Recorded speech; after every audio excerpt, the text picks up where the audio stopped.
बिस्मिल्लाहिर्रहमानिर्रहीम, अस्सलाम वालेकुम एंड वेरी गुड मॉर्निंग। नई सुबह, नई उम्मीदें और बहुत सारे नए ख्वाबों के साथ जी उठा पाकिस्तान।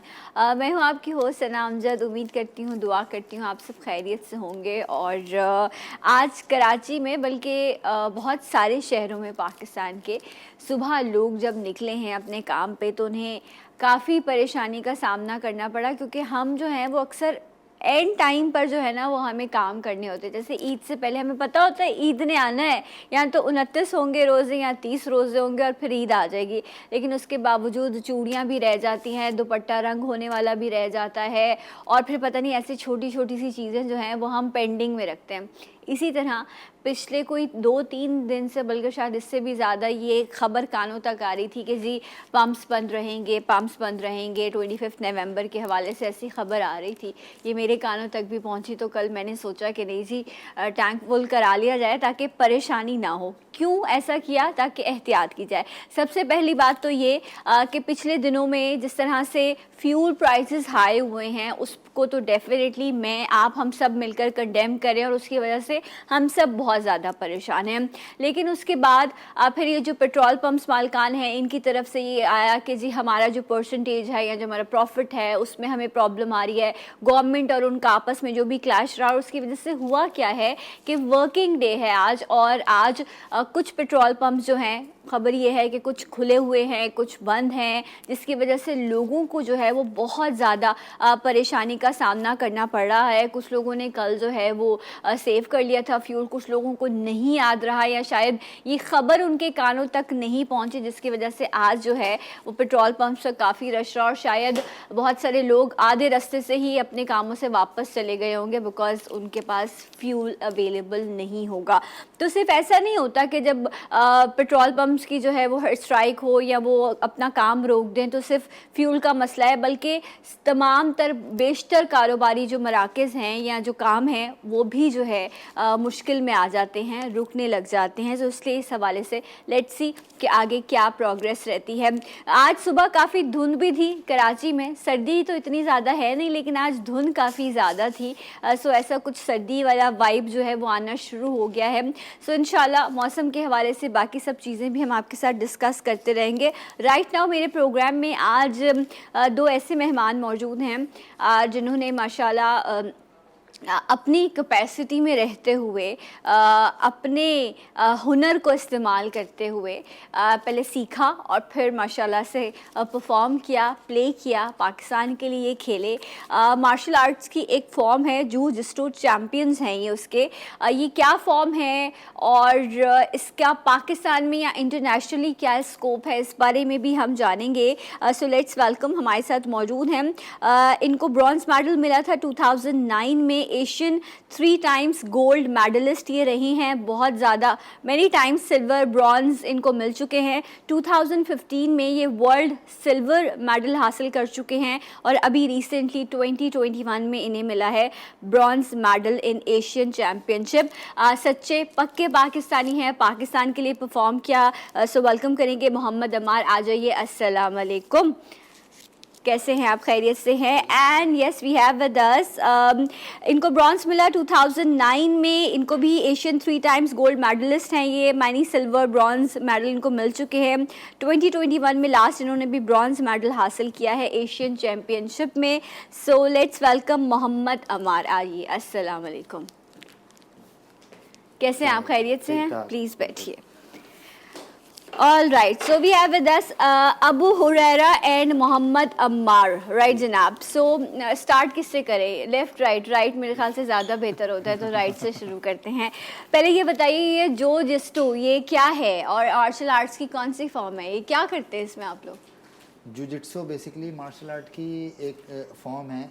इसमें फाइटिंग होती है, डेमोस्ट्रेशन भी होता है। अच्छा। और ग्राउंड फाइटिंग होती है। आजकल आपने देखा होगा यूएफसी, देखिए हमने एक रेसलिंग देखी है, एक हमने वो देखा है बॉक्सिंग देखी है, हाँ। ठीक है, एक हमने पहलवानों का जो है वो दंगल देखा है। हाँ। ये तीनों तो समझ में आता है ना, अब ये क्या है? इन तीनों को जब आप मिक्स कर लेते हैं ना तो वो जुजित्सु।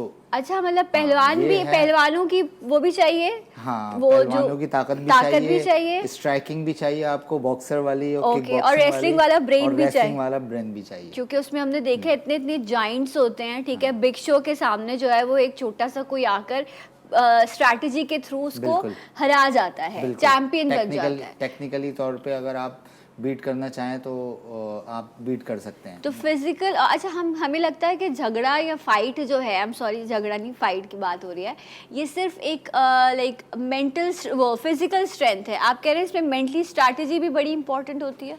देखिए, जो भी फाइट होती है उसमें टेक्निकल जो चीज़ें हैं वो ज़्यादा मैटर करती है बनस्पत इसके कि यस, पावर, स्पीड, ये और कोऑर्डिनेशन ये बहुत ज़रूरी है।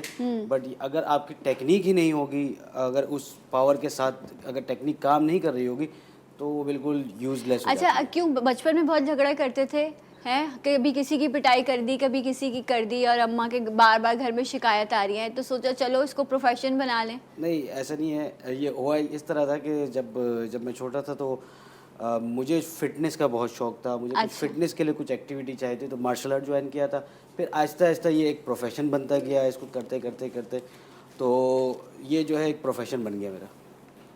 ओके, ऑल राइट, तो इस तरह से। और आपने कैसे शुरू किया, आपको कैसे लगा कि नहीं जी मुझे भी जो है इसको ज्वाइन करना चाहिए, या ज़रा वो है झगड़े वाले हैं। अच्छा, मैं बेसिकली मूवीज़ वगैरह में देखते थे हम लोग, तो मुझे मार्शल आर्ट का बड़ा शौक था। अच्छा, कौन सी वाली मूवी जिसमें पंच बाद में आता था, आवाज़ पहले आ जाती थी, है ना? अच्छा, उस वक्त आई थी मैट्रिक्स मूवी आई थी। ओके, मैट्रिक्स, मैं ऑलराइट। मैट्रिक्स का मुझे बड़ी फेवरेट मूवी थी मेरी। ओके तो मैं उसको देखता था, मैंने कहा यार मुझे ये बनना है। ओके, न्यू उसका जो हीरो था क्यूनो रीव्स, मैंने कहा ये बनना है यार, बस ऐसा तो कुछ करना है। हाँ, और इत्तेफाक ऐसा हुआ कि मैं घर के बिल्कुल ही करीब में ही जो है ना वो मार्शल आर्ट क्लब था। राइट। मैंने वहाँ जाके एडमिशन लिया और बस वहाँ से जर्नी जो है वो स्टार्ट हुई। कोचेज़ इतने अच्छे मिले कि उन्होंने इतना अच्छे से गाइड किया। सरतारिक अली कोच है मेरे, उन्होंने गाइड किया और फिर हमें वो जो है ना बस रास्ता दिखाते गए और हम उस पर चलते गए। राइट। सो इन्होंने पाकिस्तान लेवल पर भी माशाल्लाह से नेशनल लेवल पर, इंटरनेशनल लेवल पर भी परफॉर्म किया है, लेकिन कोई भी चीज़ आसान नहीं होती। अब आज अगर आप लोग यहाँ बैठे हैं और मेडल्स लेके बैठे हैं, और हम शायद बड़ी अजराए मजाक ये बात करें कि सिर्फ फाइट है, बट इसमें भी बड़ी स्ट्रगल है ना, फिटनेस का ख्याल है, मेंटल स्ट्रेंथ का ख्याल है, तो कितनी मुश्किल होती है फिटनेस, क्या चीज़ें हैं जो आपको एक आम इंसान से एक्स्ट्रा करनी पड़ती है, और कुछ चीज़ें ऐसी हैं जो शायद आपको खाने पीने का भी ध्यान रखना पड़ता होगा। देखिए, सबसे पहले तो मैं बताऊँ कि मुझे इस फील्ड के अंदर तकरीबन 17 साल हो चुके हैं। अच्छा, 17 ईयर्स हो चुके, और 10 साल से पाकिस्तान टीम के लिए खेल रहे हैं। 2010 से मैं और अमार जो है वो 2009 से हम लोग पार्टिसिपेट कर रहे हैं इंटरनेशनली। और थोड़ी सी करेक्शन कर दूं कि आपने शायद वो पढ़ने में थोड़ा सा गलती कर दी होगी। 3 दफ़ा के एशिया के हम गोल्ड मेडलिस्ट हैं। अच्छा। वर्ल्ड के सिल्वर मेडलिस्ट हैं, और रिसेंटली अभी एशिया के अंदर ब्रॉन्ज मेडल लिया है। तो ये अचीवमेंट है। सबसे मेन चीज़ जो इस मेरी टीम जो मुझे लिख के देती है, मैं मासूम इंसान हूँ, मैं वही पढ़ लेती हूँ। तो अच्छा। सबसे जो मेन चीज़ है वो ये है कि आपको इस गेम के और इस लेवल के मेडल्स के लिए सेक्रीफाइस बहुत करने पड़ते हैं। अच्छा। आपको अपने जो है वो फैमिली इवेंट्स को जो है वो किल करना पड़ता है। आप इग्नोर करते हैं। खाने पीने में क्या, खाने पीने में आपको बहुत सी चीज़ों को क्या छोड़नी avoid करना पड़ती है आप पड़ता लोगों को? सबसे पहले कि आपको जो है वो जो हम कराची की जो हमारे फूड एक बिरयानी खाई रूटीन थी है, मसाले वाली चीज़ें खाना। बिरयानी खाते हैं आप लोग? जी बिल्कुल खाते हैं, बट कोशिश ये करते हैं कि मसाले कम हो, अच्छा। उसके अंदर फैट्स कम हो उसके अंदर। तो फिर ये होता है, क्योंकि आप जब इवेंट में पार्टिसिपेट करने जा रहे होते हैं तो फिर आपका स्टेमिना फिर लैग करता अच्छा, है। ये वहाँ पे। रिंग फाइट होती है, it's like a ring fight? जी बिल्कुल, इसके अंदर जो है वो 10x10 का एक पूरा मैट्स होता है। Okay. रिंग नहीं होता, बेसिकली Okay. बॉक्सर टाइप का, बट फ्लोरिंग बिछी होती है मैट्स की, और वो एक पूरा जो है मार्किंग होती है। 8x8 का फाइटिंग एरिया होता है, और 10x10 ओवरऑल एरिया होता है। सही। उसके अंदर फाइट होती है। उसके अंदर फाइट होती है और फिर उसमें फैसला होता है। जिस तरह से जब आप कोई चीज़ सीखते हैं स्टार्ट में, तो फिर उसमें जैसे हम जब शोज़ करते हैं या कभी फंबल हो जाता है या कोई चीज़ होती है, इसी तरह आप लोगों के अभी तक हो रहा होता है। तो ट्रेनिंग्स में ऐसा हुआ कि कभी खुद को चोट लग गई हो, कोई इंजरी हो गई हो, इस तरह के इंसिडेंट्स होते हैं? इस तरह के बहुत इंसिडेंट्स हुए हैं। स्टार्टिंग में जब स्टार्ट किया था और जब हमने अपना इंटरनेशनल फर्स्ट फाइट अटैम्प्ट की थी, मेरी और अबू हुरैरा की। हम लोग बेसिकली डुओ सिस्टम परफॉर्म करते हैं। अच्छा, हाँ। आप लोग खुद भी एक दूसरे के साथ कभी आप लोगों ने हाँ जी, जी, हाँ, हुआ है? बेसिकली ये एक परफॉर्मेंस बेस्ड अच्छा। इवेंट है। इसमें जुजित्सु की 4 कैटेगरीज हैं। फाइटिंग सिस्टम है, नेवाजा सिस्टम है, डुओ सिस्टम है, शो सिस्टम है। तो ओके। उसकी दो कैटेगरीज हैं, शो सिस्टम और डुओ सिस्टम। वो हम दोनों पेयर परफॉर्म करते हैं। तो उसमें स्टार्टिंग में जब फर्स्ट इंटरनेशनल फाइट में हम लोग परफॉर्म कर रहे थे, तो उसी में एक मुझे जो है वो परफॉर्म करते हुए मुझे किक लगी थी यहाँ पे, और जो है वो ऑलमोस्ट मेरा जो है ना वो हिल गया था जबड़ा। आपका जॉ। हाँ। अभी हमारे पास आज शायद डेंटिस्ट आए हैं, आप चेक करा लीजिएगा उनको। अच्छा, लेकिन ये है कि हमें परफॉर्म करना है, खेलना है, हाँ, उसी में कंटिन्यू भी करना है। तो अल्हम्दुलिल्लाह उसमें मेडल भी लिया। राइट। अच्छा, हाँ। कभी ऐसा हुआ कि लगा हो कि नहीं, ये मैं नहीं कर सकता, ऐसा होता है ना, मोटिवेशन लो होती हैं, और या स्पोर्ट्समैन स्पिरिट तो खैर है ही डिफरेंट बिल्कुल। चीज़, ऐसी फीलिंग आई कभी लाइफ में?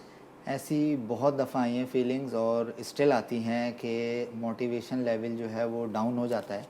लेकिन हमारी अल्हम्दुलिल्लाह जिस फैमिली से और जिस कम्युनिटी से, मतलब मार्शल आर्ट कम्युनिटी से ताल्लुक़ रखते हैं हम लोग, तो वहाँ पे ये होता है कि कोचेज़ और जो साथ के जो प्लेयर्स होते हैं वो बड़ा मोटिवेट रखते हैं आपको। ठीक है। और उसमें जो है वो बहुत सारी जगहों पे हम लोग जो है लैकिंग कर जाते हैं, डाउन हो जाते हैं। मैं डाउन हो जाता हूँ तो हुरैरा मुझे Right. मोटिवेट करते हैं, कोचेज़ सही। मोटिवेट करते हैं। तो इस तरह से हम लोग इससे जो है हेल्प होती है। हाँ। अच्छा, ये बताएं, अगर जिस तरह से मैं अगर अपने कराची शहर की बात करूं, तो अगर हम बॉक्सिंग की बात करें, फुटबॉल में जो मेरा लियारी का एरिया है, वहाँ पर तो बहुत ज़्यादा आपको स्पोर्ट्स प्लेयर मिलते हैं, बड़े मजबूत लोग हैं वो, असाब के भी, और उनके हर तरह से बड़े इम्तिहान लिए गए हैं, मुश्किलात में उनको डाला गया है। लेकिन अगर आप उनको इस तरह की एक्टिविटीज़ दें, तो पाकिस्तान के क्या, कराची में बहुत सारे एरियाज़ हैं जहाँ आपको बहुत अच्छे प्लेयर्स मिल सकते हैं। तो क्लब्स कहाँ कहाँ हैं जहाँ पर लोग जाके ज्वाइन कर सकते हैं, जो इस वक्त देख रहे हैं, लेकिन पैसे और वसाइल भी इतने ज़्यादा मौजूद नहीं, लेकिन वो भी पाकिस्तान के लिए खेल सकते हैं? तो ऐसे क्लब्स हैं यहाँ मौजूद? जी देखिए, बिल्कुल ऐसा ही है। मुझे याद नहीं पड़ता कि मैंने आज तक फ़ीस दी है नहीं थी मेरे क्लब में। अच्छा, तो ये कौन सा क्लब है? कराची मार्शल आर्ट सेंटर हमारा एक क्लब है, कराची मार्शल आर्ट किस जगह पर है ये? दस्तगीर फेडरल बी एरिया के अंदर है। ओके। तो बस ये एक ही है क्लब? एक ये क्लब जो है। बगैर फिर फीस मैंने एक ब्रांच मैंने अपनी खोली है, sir Adamjee institute, Hussainabad main food street पे। ओके। और इसी तरह जो है वो हमारी एक ब्रांच डिफेंस में थी, अभी कोविड की वजह से वो एक बंद हो गई। और इसी तरह हमारी कुछ ब्रांचेस कराची के अंदर ऑन एंड ऑफ चल रही है। हमारा सिस्टम ये है कि जैसे कोई बच्चा आता है, अब कुछ लोग आते हैं जो पे नहीं कर सकते हैं, जी। तो देखें, निकलता जो टैलेंट है ना वो वहीं से निकलता है। ट्रू। जो मेहनत कर रहा होता है Grassroots। उसको कुछ ना कुछ करना होता है। जो ज़्यादातर जो सिर्फ अपने शौक़ के लिए जो कर रहे होते हैं वो पे करके शौक़ के लिए कर सकते हैं। लेकिन जिसको कोई एम होता है, मुझे इस फील्ड के अंदर कुछ इस मुल्क का नाम रोशन करना है, या मुझे इस फील्ड के अंदर सेट होना है, या इसको प्रोफेशन बनाना है, वो ज़्यादातर लोग जो होते हैं वो पे नहीं कर रहे होते हमें। Right। इवन कि हम उनको ड्रेस भी फ्री में दे रहे होते हैं, उसकी ड्रेस की कॉस्ट जो है 5,000-6,000 रुपये चलिए, होती है। ये तो माशाल्लाह आप अपनी कैपेसिटी में और आपका क्लब काम कर रहा है, लेकिन अगर मैं इस चीज़ को बड़े कैनवस पे देखूँ, जिस तरह ये लोग इंटरनेशनली भी जाके परफॉर्म करके आए हैं, सो इसमें गवर्नमेंट की सपोर्ट बड़ी इंपॉर्टेंट आ जाती है। तो अबू हुरैरा, गवर्नमेंट की तरफ से आप लोगों को लाइक सपोर्ट होती है, या वो चाहते हैं कि मार्शल आर्ट्स के जो डिफरेंट फॉर्म हैं इन्हें प्रमोट किया जाए? गवर्नमेंट की तरफ से बेसिकली सपोर्ट होती है, लेकिन असल में हमारे जो पीएसबी से रिकग्नाइज्ड जो एफिलिएशन फेडरेशंस हैं ना, वो इतनी सारी हैं कि वो उनको, जैसे कि एक क्रिकेट बोर्ड है। आप लोग कह रहे हैं आप लोगों तक कुछ नहीं पहुंचता? जैसे कि क्रिकेट बोर्ड है, अब क्रिकेट बोर्ड उनका एक क्रिकेट का एक अपना एक बोर्ड है, वो उनके लिए एफर्ट करता है, उनके लिए जो है वो प्लेयर्स को सारी चीज़ें प्रोवाइड करते हैं वो। अब हमारी जो है वो पाकिस्तान स्पोर्ट बोर्ड है, उनके साथ इतनी सारी फेडरेशंस जो है वो जॉइंट हैं कि वो हम तक पहुंचते जो है वो बड़ा। हाँ, एग्जैक्टली। हाँ। वो फिर वो बाकी सब तक पहुंचता। तो आप लोग ये चाहते हैं कि एक अलग से आप लोगों के लिए बोर्ड या एक चीज़ तश्कील दी जाए जो स्पेशली इसको फोकस करे और इस गेम को आगे बढ़ाने के लिए जो है हाँ वो बिल्कुल, किरदार मार्शल आर्ट के लिए एक अलग से बोर्ड होना चाहिए, ठीक है। जिसमें जो है वो मार्शल आर्टिस्ट जो है वो right.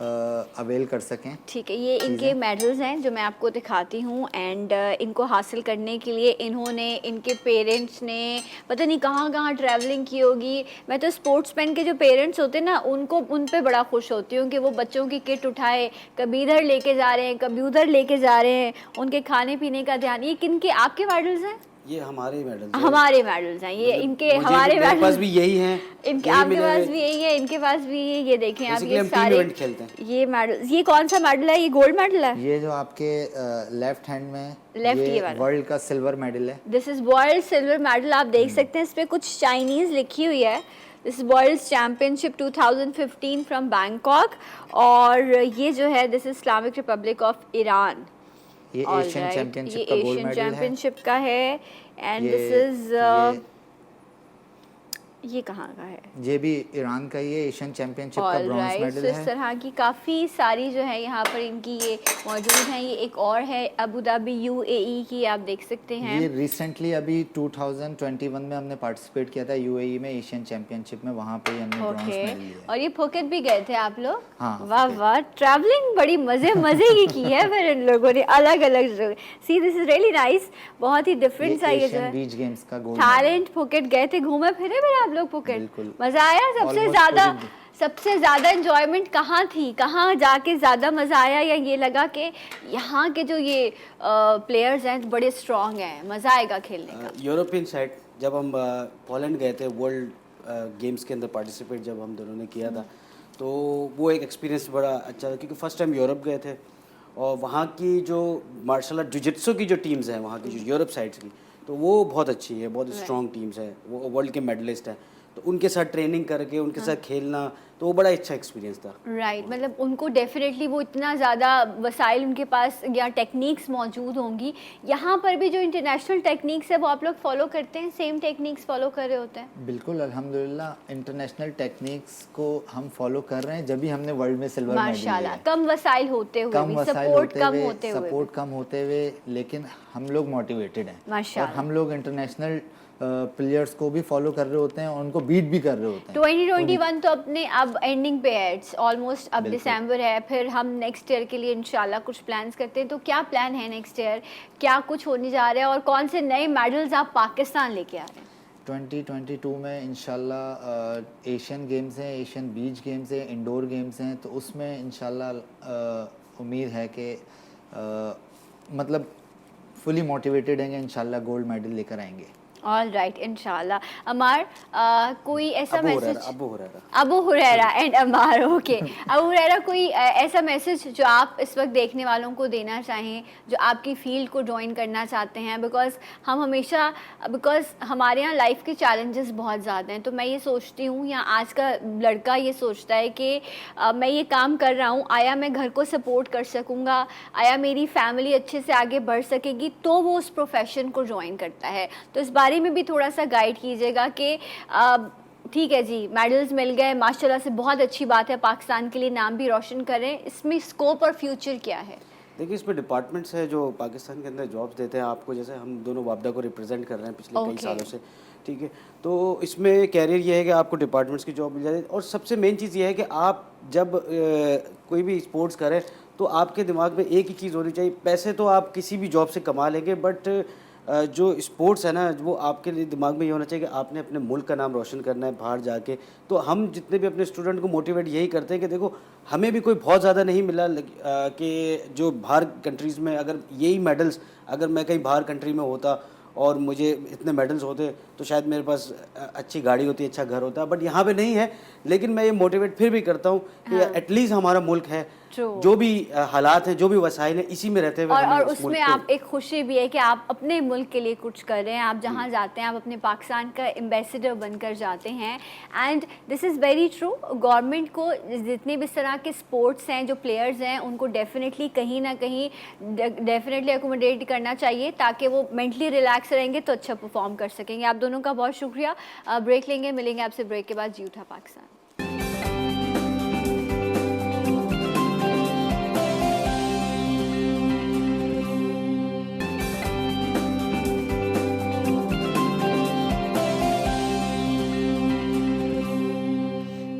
Once again welcome back. कैसे हैं आप लोग? सब ठीक हैं, खैरियत से हैं? हमेशा कहती हूँ मुस्कुराएं, लेकिन अच्छी बात है कहना है, इसलिए क्योंकि मेरा दिन इतना प्यारा है, कहता है मुस्कुरा के देखो किसी को, उस पे भी तुम्हें जो है ना वो ये भी सदका जारिया है, किसी को मुस्कुरा के देख लेना। और ख़ास तौर पे सुबह कहते हैं जब आप घर से निकलें तो अपनी माँ का चेहरा, अपने वालिदैन को देख के निकलें तो उस पे भी आपको बहुत अजर मिलता है, दुआएं भी मिलती हैं और उस दीदार पे जो है वो आज का सवाब भी है माशाल्लाह। शुक्र अल्हम्दुलिल्लाह, अल्लाह ताला हमारे वालिदैन को सलामत रखे। मुस्कुराहट की बात हो रही थी, जब दांत ही ठीक नहीं होंगे, टेढ़े मेढ़े होंगे, ऊपर नीचे होंगे, तो फिर वैसे ही आप जो है ना इतना आर्टिफिशियल स्माइल कर रहे होते हैं कि परेशान हो जाते हैं। तो हमने सोचा आज आपकी स्माइल को बेहतर किया जाए। और अगर आप परेशान हैं कि आप अपना कॉन्फिडेंस लूज़ कर रहे हैं, कोई दांत अल्लाह ना करे एक्सीडेंट की वजह से टूट गया, या अक्सर ऐसा होता है कि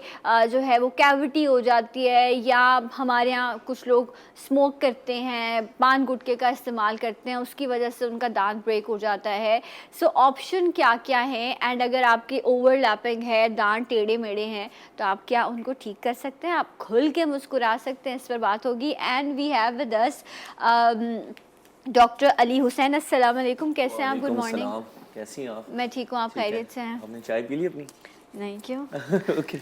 ओके सर, स्टार्ट करते हैं चाय से। चाय से स्टार्ट करते चाय से हैं। स्टार्ट चाय तो मैं सुबह मतलब यहाँ तक, इस टाइम तक 10 बजे तक तो मैं तकरीबन एक ब्लैक कॉफ़ी सुबह, फिर उसके बाद शायद यहाँ आकर 1 से 2 कप, तो मेरे इस टाइम तक उठने से लेके 2 कप चाय के हो जाते हैं। ओके, तो चाय से इस तरीके से स्टार्ट करते हैं कि चाय में कैफीन होता है और कैफीन ने जाके हमारे जो दांत के ऊपर इनेमल होता है उसके ऊपर डिपॉजिट होना होता है। ओके, ठीक है, तो हमने जैसे ही चाय पीनी है, हमने कोशिश करनी है कि उसके फ़ौरन बाद, अगर हमें मौका मिले, शो के दौरान तो नहीं मिलेगा, उसके बाद हमने पानी से कुल्ली करनी है, ताकि जो एसिड जनरेट हो रहा है और जो कैफीन हमारे इनेमल पे लग रहा है उसको हम फ़ौरन निकाल दें। ये क्या करेगा? ये स्टेन करेगा मेरे देखिए, एक दांतों तो को? स्टेन करेगा, दूसरा जो एसिड बन रहा है वो जो संगे मरमर है हमारे दांत में, उसको वो तोड़ेगा, डिके करेगा, कैविटी बनाना शुरू करेगा।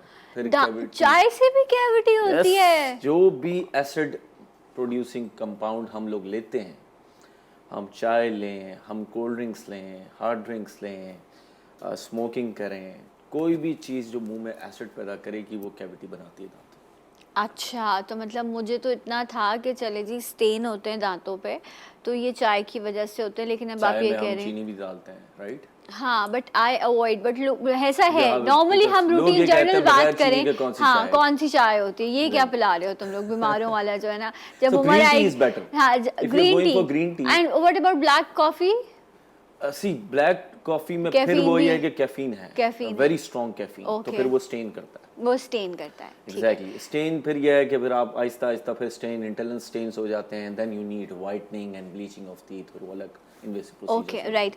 अच्छा, मैं स्टार्ट आपसे इस चीज़ से करना चाहती हूँ, जिस तरह ये तो आपने एक चीज़ बताई, इसमें कंट्रोल ये है कि थोड़ा कम इस्तेमाल करें चाय कॉफ़ी का, लेकिन अगर पिएं तो उसके फ़ौरन बाद आप कह रहे हैं कि एक बार आप रिंस कर लें ताकि वो चीज़ आपके मुंह में ना रहे। लेकिन फिर चाय का जायका ख़त्म हो जाता है डॉक्टर अली, मतलब तसल्ली कैसे होगी? आप जायके को क्यों पूरा दिन रखना चाहती है अपने साथ? थोड़ी देर तो रखना है ना चाय का जायका, बट वो नुकसानदेह है ना, वो ये है कि आप, बट ये नुकसानदेह है तो ऐसा ही करना है, ठीक है? जायका नहीं, चस्का नहीं है, सेहत इंपॉर्टेंट है, जायका नहीं चाहिए। अब आते हैं स्माइल की तरफ। स्माइल की तरफ आते हैं। ओवरलैपिंग, टेढ़े मेढ़े दांत। ओवरलैपिंग ठीक करने के 2 तरीके हैं। देखिए, पहले तो जो कन्वेंशनल ब्रैकेट्स जो तार हम लगाते थे उसके फायदे भी बहुत थे, नुकसान भी बहुत थे। वो जिनके बच्चों के दूध के दांत टूट गए, उसके बाद दांत आए, आगे के भी आ गए, पीछे फिर आ गए, फिर आगे के निकलवाए तो वो टेढ़े, तो वो उस एज से प्रॉब्लम तो शुरू होता है। ये जो आप बात करी ना, वो मिक्स डेंटिशन की बात करी, जिसमें दूध के दांत भी हैं और परमानेंट दांत भी हैं, पक्के दांत भी हैं। ठीक है।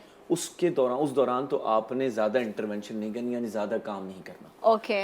जब पक्के दांत पूरे आ जाएं, यानी कि सेकंड मोलर आ जाएं, 12-13 साल बंदे की उम्र हो जाए, बच्चे की उम्र हो जाए, उसके बाद आपने ट्रीटमेंट चूज करना है कि किस ट्रीटमेंट की तरफ जाना चाहते हैं। अच्छा। आप कन्वेंशनल ब्रैकेट्स यानी कि तार की तरफ जाना चाहते हैं, या फिर जो आजकल नए आए हुए। अच्छा, तो मतलब 13 से 14 साल की उम्र अगर आपके बच्चे की हो गई है, अब आप उसको ले जाएं डेंटिस्ट के पास और अब आप उसको बोले कि ये जो बिगड़ा हुआ अंदर का हाल है इसको सुधारें। देखें, अच्छा, अब ये होता है कि कुछ पेरेंट्स कहते हैं कि हम क्या करें कि ये चीज़ वर्स ना हो। तो उसमें यह है कि जब ये मिक्स डेंटिशन ख़राब होना शुरू हो, यानी कि इसको हम अगली डगलिंग स्टेज कहते हैं, बदनुमा बतख की एक स्टोरी हमने बचपन में पढ़ी थी, उस किस्म के अगर बच्चे का मुंह होना शुरू हो जाए तो आपने डेंटिस्ट के पास जाके रिमूवेबल अप्लायंसेस लगवाने हैं ताकि वो चीज़ वहाँ ज़्यादा ख़राब ना हो। अच्छा, इसको नहीं, इंटरवेंशन ऑर्थोडोंटिक्स। एक चीज़ मैंने और भी क्योंकि हम जब बात करें तो क्यों ना उसको उसकी बेस को भी डिस्कस करें। मैं आपसे इसीलिए पूछ रही हूँ, अक्सर ऐसा होता है, कहते हैं जब दूध के दांत टूट रहे हो उसी वक्त कोई ऐसी चीज़ कुछ क्लिप्स या कुछ लगाया जाता है ताकि टेढ़े ना हो दांत। एग्जैक्टली, वो क्लिप्स रिमूवेबल होती है, परमानेंट नहीं होती। ओके, वो उस वक्त लगाया जाता है ताकि चीज़ वर्स ना हो। ऑलराइट, ठीक है, वो और उसकी जो एज है वो 8 से लेके 12 साल तक की उम्र है। ठीक इस है। दौरान आपने जाना है डेंटिस्ट। अच्छा, क्या वजह है जिसकी वजह से दांत टेढ़े होते हैं? जी। ये भी डिस्कस कर लेते हैं। नंबर 1, ज़बान का मारना दांतों पे, जो रेगुलर हम हिट कर रहे होते हैं। याद रखिएगा, ज़बान हमारे बाइसेप्स से ज़्यादा स्ट्रांग होते हैं, इतना स्ट्रांग मस्कुलेचर होता है वो। नंबर 1। Seriously? नंबर 2, यस, दांतों पे कैसे? दांतों पे तो मारते हैं हम जबान। नहीं आप नहीं, दांतों पे आप एग्जैक्टली वही मैं कह रहा हूँ। आपने जब रेगुलर हिट करते हैं तो वो फोर्स पड़ती है, प्रेशर पड़ती है, फिर दांत आगे मूव होना शुरू होता है। अच्छा, ये जो आपका जो फ्रंट के दांत है इनको अगर आप स्पेशली अर्ली एज में, अर्ली एज में। Alright. नंबर 2, थंब सकिंग जो हम करते हैं। फिर हम जितने भी बाहर के एक्सटर्नल चीज़ें हैं, पेंसिल और पेन, स्ट्रेस में नेल बाइटिंग, ये तमाम वो चीज़ें हैं जो कि दांतों को इरेगुलर करना शुरू कर देती हैं। अच्छा, एक और रीज़न ये है कि माँ बाप जैसे कैविटी लगती है डेंटिस्ट के पास जाके दूध के दांत जल्दी निकलवा लेते हैं। ओके, तो वो जगह खाली होती है, फिर खुदा का ये मैकेनिज्म है कि वो दांत ड्रिफ्ट करते हैं, शिफ्ट होना शुरू हो जाते हैं आगे की तरफ। जहाँ जगह मिली दांत को उसने शिफ्ट हो जाना है। तो जब दांत शिफ्टिंग करना शुरू करते हैं अपनी पोजीशन से तो दांत टेढ़े होना शुरू होते हैं। ऑलराइट। अच्छा, अगर वंस दांत टेढ़े हो गए और आप मिक्स डेंटिशन में, तो मिक्स डेंटिशन में ऑप्शन हमारे पास वो जो हमने अच्छा, बताया एक clip मैं है। अगर जिस तरह से जब बच्चों के दूध के दांत टूट के 8-9 साल की उम्र में तो माँ बाप को अंदाज़ा होता है कि देखो इसके दांत अब टेढ़े आ रहे हैं, ठीक है, तो उस टाइम पे भी अगर वो डॉक्टर के पास जाए तो रिमूवेबल जो आपने कहा कि कुछ चीज़ें होती हैं Clip जो लग सकती है। क्लिप्स होते हैं जो लगा दिए जाते हैं ताकि इसी एज में वो ठीक हो जाए, सेट हो जाए, ठीक नहीं हो सकते। वो ये है कि ज़्यादा ख़राब नहीं ज़्यादा होंगे। ख़राब नहीं होंगे, उनकी अलाइन जो है अलाइन बहुत Alignment ज़्यादा ख़राब नहीं होंगे, फिर आगे जाके मुश्किल नहीं होगी। लेकिन अगर ख़राब हो गए तो क्या करना है उसको भी हम डिस्कस करते हैं। कॉलर भी हैं। अस्सलाम वालेकुम। हेलो, वालेकुम अस्सलाम। I am Mrs Shahzad. मुझे इनसे डॉक्टर अली से बात मुझे करनी स्टूडियो में आवाज़ नहीं आ रही है। मिसेस शहजाद जी बोलिए। मैंने क्या मुझे डॉक्टर Slow अली से बात करनी थी रिगार्डिंग माय टीथ। ठीक है, उसके बारे में कंट्रोल पूछना रूम चाह हम रही थी। स्पीकर में नहीं सुन पा रहे हैं। अच्छा, आप बोलिए, मैं आपको सुन रही हूँ। आप कैन यू हियर मी? जी, जी, please, जी, आप जी, सुन सकती हैं जी, मुझे? मैं सुन सकती हूँ। मैंने क्या मुझे डॉक्टर अली से बात करनी थी अपने दांतों के बारे में। ऑलराइट, और मेरे जो नीचे के जो दांत हैं वो बिल्कुल घिस गए हैं, खत्म हो गए, और उसके जो गम्स जो है वो भी मेरे इतने कम हो गए, वो भी शायद मेरे ख्याल में घिस गए हैं। क्या है कि डॉक्टर्स कहते हैं कि इसका कुछ नहीं हो सकता। तो वो अच्छा, मैं आप कह रही हैं दांत घिस गए हैं और गम्स जो हैं वो नीचे की तरफ आ गए हैं। हाँ जी, नीचे हो गए हैं ओके, ना वो बिल्कुल, ठीक है। हाँ। आप डायबिटीज या आपको इस तरह का कोई और क्रॉनिक नहीं, प्रॉब्लम नहीं, है? नहीं, नहीं, अल्हम्दुलिल्लाह, अल्लाह का शुक्र है, कुछ भी नहीं आप है। कराची से कॉल करिए, ठीक है, ऑल राइट। और डॉक्टर साहब कोई और सवाल है आप मुझे बता दें, मैं इनको सुन सकती हूँ। उन्होंने कहा कि मेरी उम्र कितनी है? उम्र कितनी है आपकी? 55, बट मेरे ये बचपन 55, से ऐसा है। ओके। ये मेरा बचपन से है ऐसा। अच्छा, ये आपको like around when I was 14-15 तब से मेरे ये प्रॉब्लम चल रहा है। ऑल राइट, ऑन एयर सुनिए। थैंक यू सो मच आपकी कॉल का। इन्होंने कहा 14-15 साल की उम्र से मेरे साथ ये प्रॉब्लम है कि मेरे दांत ऐसा लगता है जैसे अंदर घिसे हुए हैं और गम्स जो हैं वो भी नीचे की तरफ हैं। एंड मुझे कोई क्रॉनिक प्रॉब्लम नहीं है और एज है मेरी 55 साल। लड़कियों से उम्र नहीं पूछते डॉक्टर साहब, बुरी बात होती है। ऑन एयर तो मसले का हल खास भी तौर तो पर बताना है। हाँ, आप क्या करें, डॉक्टर्स को कुछ चीज़ों की इजाज़त हो जाती है। एक ब्रेक लेते हैं, ब्रेक से वापस आते हैं तो इनके क्वेश्चन का आंसर भी करेंगे। एंड वो लोग जिनके ओवरलैपिंग या टेढ़े मेढ़े दांत हैं और अब वो 18-20 साल क्रॉस कर चुके हैं, क्या कोई हल है, ये भी बताएंगे राइट आफ्टर दिस ब्रेक। जी उठा पाकिस्तान।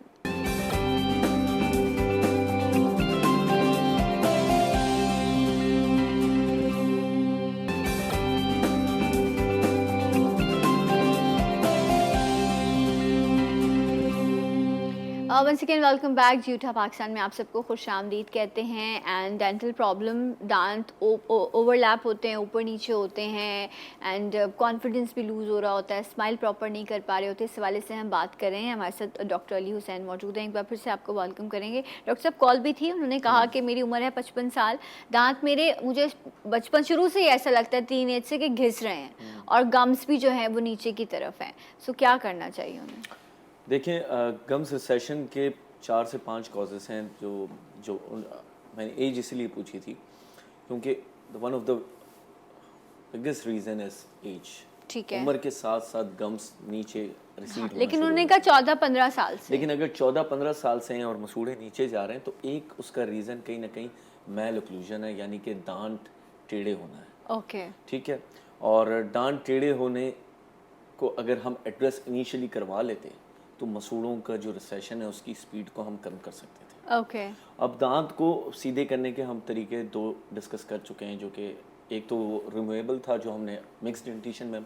जब परमानेंट दांत टेढ़े हो जाएं तो फिर उसमें 2 तरीके हैं। ठीक है, एक कन्वेंशनल ब्रैकेट्स हैं जो कि तार के थ्रू होता है, जो कि कदीम ज़माने से होता चला जा रहा है। वो जो तारें लगाई तारें जाती लगती हैं, थी ब्रेसेस और एक लगाए ज़माने जाते में हैं। ये समझा सोशली बड़े रिच लोग कहते थे कि हम बड़े अमीर लोग हैं, देखें हमने दांत सीधे करवाए। अब ये उल्टा हो गया है। अब सोशल एक्सेप्टेबिलिटी नहीं होती तार लगाने से। लोग कहते नहीं अब हमें तार नहीं लगवाने, अच्छे नहीं लग रहे बदनुमा होते हैं, खाना फंसता है, ठीक है। लिमिटेड फूड हम ले सकते हैं क्योंकि राइट, तो dentist आज मना कर क्या देते हैं। किया जा रहा है वो बताइए। आज ये है कि ये शीट्स लग रही हैं। ओके। और एक कंपनी है, उसका नाम नहीं लिया जाएगा, हाँ। लेकिन यह है कि वो कंपनी मेनली इसको प्रोड्यूस कर रही है और पाकिस्तानी कंपनी ओके। है जो कि पूरी दुनिया में जो है ये ठीक है। शीट्स स्प्रेड कर रही है। अच्छा, ये एक पूरा कवर है, ये आपके दांतों के साइज का बनता है? एग्जैक्टली पहले ओके। आपका नाप लिया जाता है। अच्छा, ठीक पहले है। मैं बता दूं ये किस तरीके से वर्क करता है। इसमें हम पहले पेशेंट का नाप लेते हैं, एक 3D इम्प्रेशन लेते हैं, फिर एक मॉडल बनाया जाता है सॉफ्टवेयर के थ्रू। उस सॉफ्टवेयर में उसका जो पोस्ट ऑप है, यानी कि 1.5 साल बाद का जो रिजल्ट है वो जनरेट किया जाता है। ऑलराइट, पेशेंट ओके करता है, डेंटिस्ट ओके करता है, उसके बाद वो एक फाइनल ये ऐसी शीट्स बनकर आती हैं ठीक है। जो कि 15-15 दिन में हम चेंज करते हैं। अब इसका फ़ायदा ये है, अच्छा, ये बहुत यूज़र फ्रेंडली है। दिखाएं मुझे ये कितनी हार्ड है। ओके, मतलब इसको आप अपने दांतों पे वेयर कर लेंगे Exactly. और उसके बाद इजीली आप च्यू कर सकते हैं, खाना कर सकते हैं, खाना खा आप सकते खाना हैं। खाते वक्त इसे निकाल सकते हाँ। हैं। खाना खा लिया आपने, फिर दोबारा से पहन लिया। 18 घंटे 16 घंटे आपने इसको पहन के रखना है। ओके, और Very user friendly. Every 15 days पे ये Every चेंज 15 होगा days में ये चेंज होगा। क्योंकि इसका 1.5 साल का रिजल्ट treatment। चेंज हो रहा होगा। Exactly. वो हर दफा जो है ना टाइट होते जाते हैं, लाइनर्स लूज होते Okay. जाते हैं, देन हम इसको चेंज करते जाते हैं। ऑल राइट, और ये मतलब किस एज के लोग लगवा सकते 13 साल के बाद जैसे ही आपका सेकंड मोलर निकल आए, Okay. उसके बाद आप एलिजिबल हो जाते हैं। अच्छा, इसका एक फ़ायदा ये है कि ये लेट 40s और लेट इवन के अर्ली 50s के जो पेशेंट्स हैं जिनके दांत ज़्यादा मिसिंग नहीं है और टेढ़े हैं, तो उनमें भी ये हम ट्रीटमेंट अच्छा, कर तो सकते उसमें हैं। पूरा एक बॉक्स होता है जो आप पेशेंट को दे देते हैं Patient या को उसको अक्सर- आना पड़ता है आप देखिए, लोगों 2 चीज़ें हैं। अगर बीच में कुछ स्पेसिंग वगैरह हमें करनी पड़ती है, इन दैट केस फिर हम पेशेंट को नहीं देते, हम अपने पास ही रखते हैं। अगर स्पेसिंग ज़्यादा नहीं है तो हम पेशेंट को खुद ही दे देते हैं। बल्कि मेरे कुछ मरीज़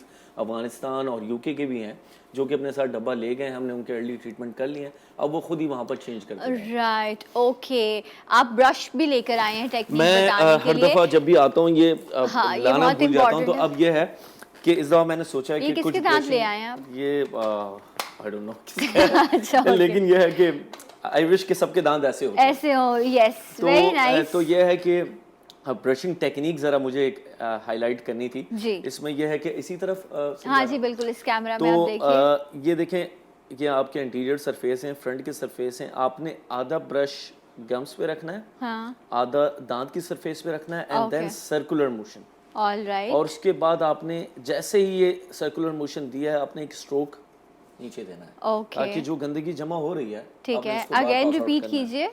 सर्कुलर मोशन देना है, आधा गम्स पे रख के, आधा दांत पे, and then stroke out.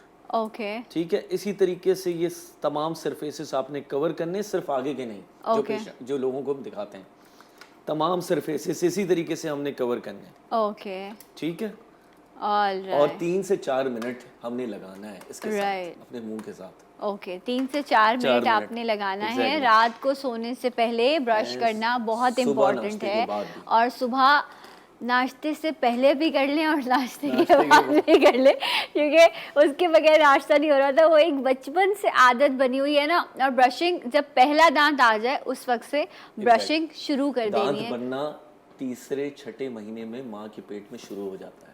Okay, वो जो आपके गम्स में जो वो बर्ड चीज़ जो बनता है माँ के पेट से ही बनना शुरू होता है, तो इसलिए माँ को कहा जाता है कि विटामिन सी, डी और कैल्शियम फॉस्फेट्स की डाइट इंशाल्लाह किसी दिन हम इस हवाले से बात करेंगे कि ऐसे जो छोटे बच्चे हैं जिनका पहला दांत आए और उसके बाद फिर माँ या पेरेंट जो है वो कैसे उन बच्चों के दांतों की सफाई कर सकते हैं ताकि कैविटी भी ना लगे और वो अच्छे से आगे जाके अपने इस प्रोसेस से गुजर सके। बच्चे बीमार भी हो जाते हैं अक्सर उस एज में। सो डॉक्टर अली बहुत बहुत शुक्रिया आपके आने का। दांतों की सफाई रखिए, मुँह का ख्याल रखिए, चाय पीजिए, लेकिन उसके बाद रिंस करना इंपॉर्टेंट है। मिलेंगे आपसे कल। जाते जाते एक आवाज़ और एक नारा, पाकिस्तान जिंदाबाद। अल्लाह हाफ़िज़।